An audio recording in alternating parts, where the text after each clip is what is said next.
वंदे पुरुषोत्तमम।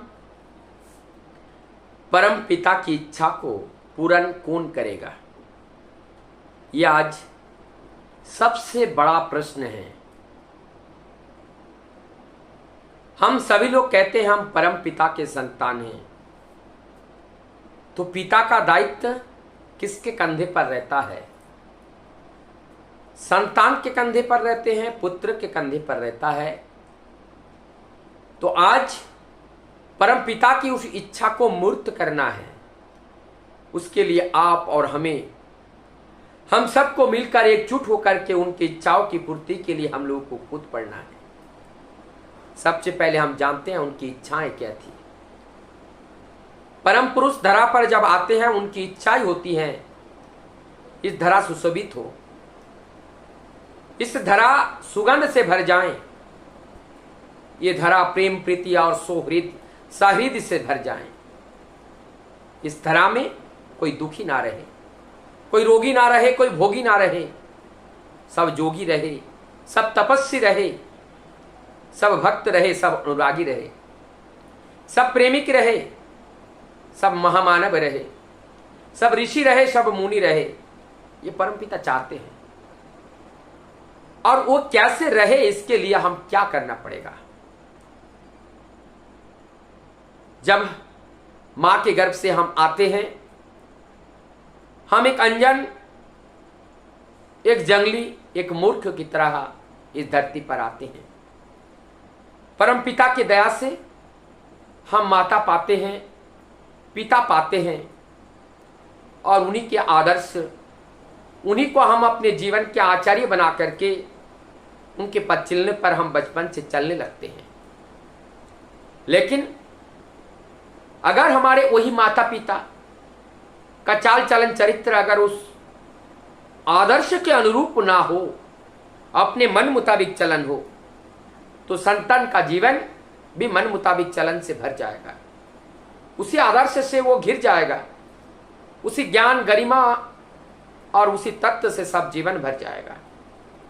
तब क्या होगा? ऐसे संतान के द्वारा आप परम पुरुष के कार्य करने के लिए बाध्य नहीं कर सकते हैं, क्योंकि बचपन में आपने उस तरह उनको निर्माण करने के लिए सहयोग नहीं किया।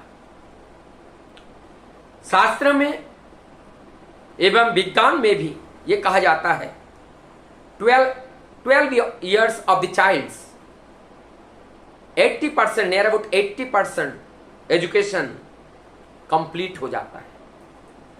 और उस 80% कंप्लीट एजुकेशन में सारे वस्तुओं का ज्ञान, माता पिता परिवार परिजन आत्मीय सजन, ये सब का ज्ञान, हमारे जीवन में प्रयोग होने वाले सभी वस्तु के बारे में जानकारी, खान पान के बारे में जानकारी, कैसा वातावरण है, कैसे क्या है, किस तरह से अपने जीवन को चलाना है, ये सारे 12 वर्ष की उम्र में वो अपने परिवार से सीख लेते हैं। और यही उनका फाउंडेशन होता है। और ये नींव अगर कमजोर हो जाए तो उसके ऊपर ऊंची ऊंची इमारतें खड़ी नहीं हो पाती हैं। इसलिए ठाकुर जी ने कहा कि एक यूनिवर्सिटी निर्माण करने के बारे में। तपोवन विद्यालय हम लोग देखते हैं ठाकुरबाड़ी में है, और ठाकुरबाड़ी में वो हॉस्पिटल का भी निर्माण वहां पे है।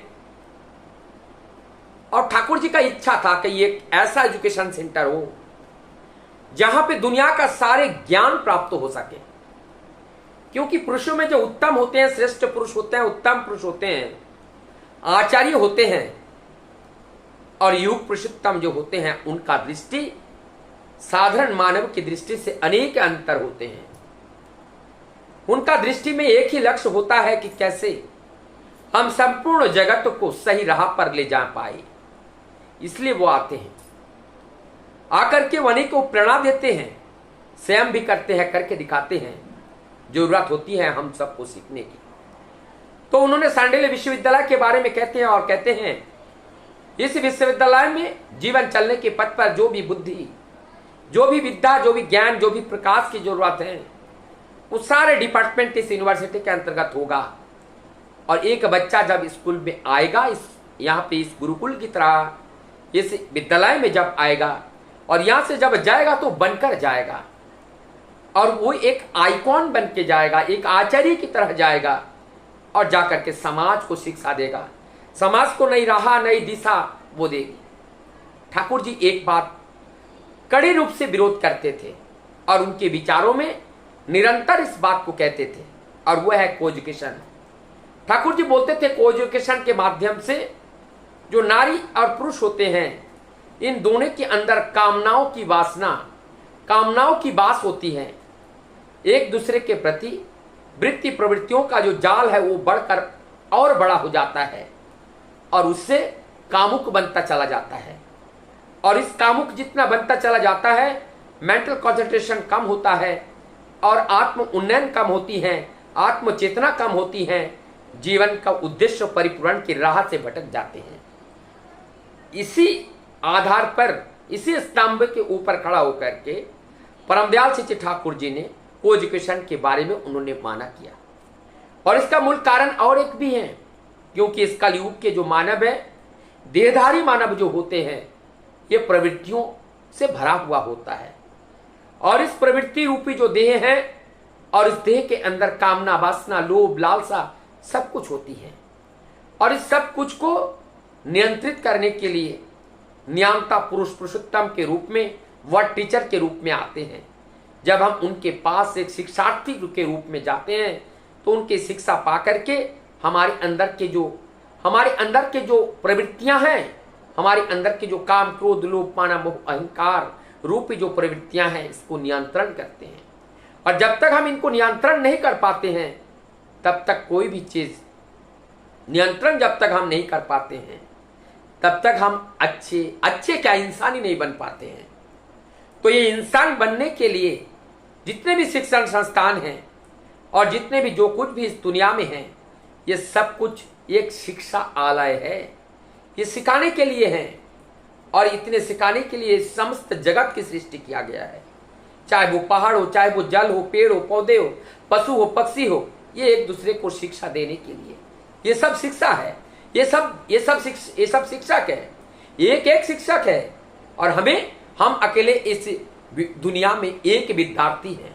हम सबको ऐसा सोचना चाहिए कि संपूर्ण जगत में मैं अकेला ही एक विद्यार्थी हूं और इस संपूर्ण जगत मेरे लिए गुरु की तरह है, ये शिक्षक की तरह है। हमें सभी से ज्ञान लेना है, हमें एक पक्षी से ज्ञान लेना है, एक मूर्ख से ज्ञान लेना है, बहती हुई नदी से ज्ञान लेनी है, फलों से भरा हुआ वृक्ष से हमें ज्ञान लेनी है। ज्ञान का ये सब भंडार है, पूरी संसार ज्ञान दे रही है और उस ज्ञान का बारिश हो रही है और उसमें से हमें ज्ञान प्राप्त करना है और ये जब हम प्राप्त करते हैं तभी हम परम पुरुष को जान पाते हैं, समझ पाते हैं और उनका मिशन भी फुलफिल करने के लिए हम आगे आ जाते हैं। ठाकुर जी और एक जगह कह रहे हैं, जानते हो मैं तुम लोगों के लिए इतना कार्य क्यों करता हूं? मुझे तो ऐसा लगता है, बड़ो माँ को देखे हो ना, मुझे लगता है ये सारी जगत का जन्म जो है ये बड़ो बहू ने ही दिए हैं, तुम्हारी बड़ो माँ ने ही दिए हैं। तो जब बड़ो माँ के द्वारा सब जगत की सृष्टि हुआ है तो तुम कौन हुए? हमारे संतान ही हुए ना। तो बाप संतान के लिए नहीं सोचेगा तो सोचेगा और किसके लिए? ये तुम्हारे लिए ही सोचना है, इसीलिए सोचना है, इसीलिए को करना है। इसलिए दिन रात मैं सोचता हूं और तुम लोगों के लिए नीति नियम मैं लिखित रूप से अपने आंखों के सामने मैं करके जाता हूं ताकि मेरे आंखों के ओझल होने पर ये लुप्त तो ना हो जाए, ये खो ना जाए। इसीलिए मैं बड़े जिम्मेदारी के साथ इस चीज को आप सबके लिए मैं रख करके जाने के लिए प्रयासरत हूं और ये कार्य मैं इसलिए कर रहा हूं। ठाकुर जी का जब 59 ईयर्स, जब 1959 या 60 इयर्स में भी और अंतिम समय जो 1968 तो 1968 में भी 8 में तक ठाकुर जी प्रयास करते हैं निरंतर कुछ ना कुछ देने का, लगातार कुछ ना कुछ देने का। हजारों लाखों करोड़ों भक्त तो ठाकुर जी के पास आते थे जीवन के अनंत समस्याओं को लेकर और सारी समस्याओं का समाधान ऐसे चुटकियों में जाने समाधान करते थे। ऐसा लगता था ये कितने बड़े मास्टर है और कितने बड़े ज्ञाता है, क्यों ना हो, जो संपूर्ण जगत के जो मालिक होते हैं, जो पुरुषों में उत्तम होते हैं, जो अनेकों रूप में धरा पर बारंबार आते हैं, वो तो सब उनके लिए परिचित हैं। उनके लिए अनजाना कुछ नहीं है, अज्ञात कुछ नहीं है, सब ज्ञात है। वो ज्ञाता पुरुष है, वो परम ब्रह्म है। और उस परम ब्रह्म जब धरा पर नरतरु धारण करके आते हैं, वही सदगुरु होते हैं और उनके पास होते हैं महामंत्र। और उस महामंत्र से जब हम विकसित होते हैं, तब उस महामंत्र को पा करके हम अपने अंतर दरवाजा को खोलने का एक चाबी मिल जाता है। और जब उस साधन पथ पर चलकर अंतर दरवाजा जब खुल जाते हैं और दरवाजा खुल करके जब मंदिर का दर्शन होते हैं, प्रभु वहां पर इंतजार कर रहे हैं हमारे लिए। इसका साक्षात प्रमाण हम तब पाते हैं।